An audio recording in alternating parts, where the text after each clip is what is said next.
Il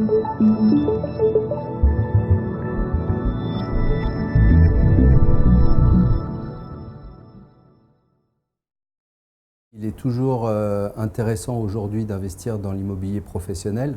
On parle des bureaux, des commerces, des locaux d'activité, parce que c'est une classe d'actifs qui aujourd'hui encore propose des rendements relativement attractifs par rapport aux autres classes d'actifs, actions, obligations, etc.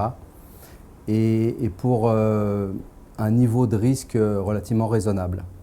On sait que la prime de risque entre l'immobilier professionnel, c'est-à-dire l'écart entre le rendement de l'immobilier professionnel et les rendements sans risque, comme l'OAT 10 ans par exemple, reste relativement élevé.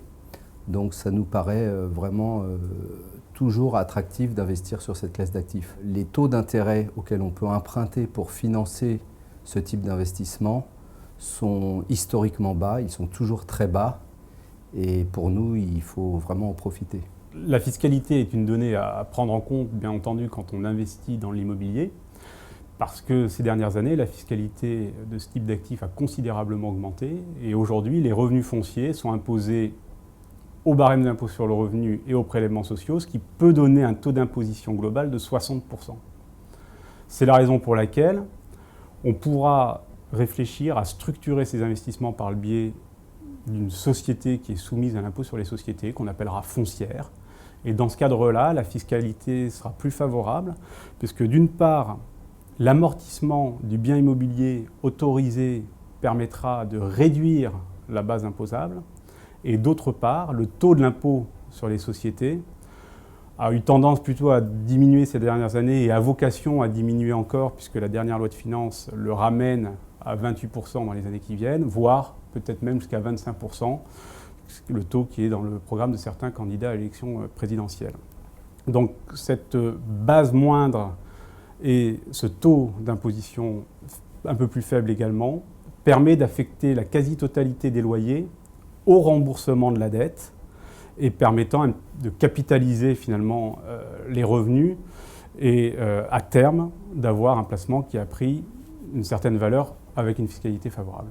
Il nous paraît plus judicieux de s'intéresser à des actifs en province en allant chercher des bureaux, des commerces qui offrent un bon couple rendement-sécurité.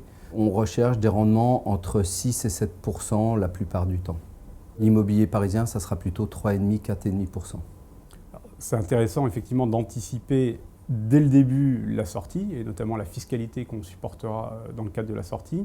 De ce point de vue-là, la foncière peut être un petit peu moins favorable qu'une fiscalité d'une plus-value immobilière réalisée en direct, mais la foncière sera intéressante à partir du moment où on la logera dans un PEA. C'est-à-dire qu'on pourra réaliser l'acquisition des actions de la foncière à travers un PEA à partir du moment où on détient moins de 25% du capital de la foncière.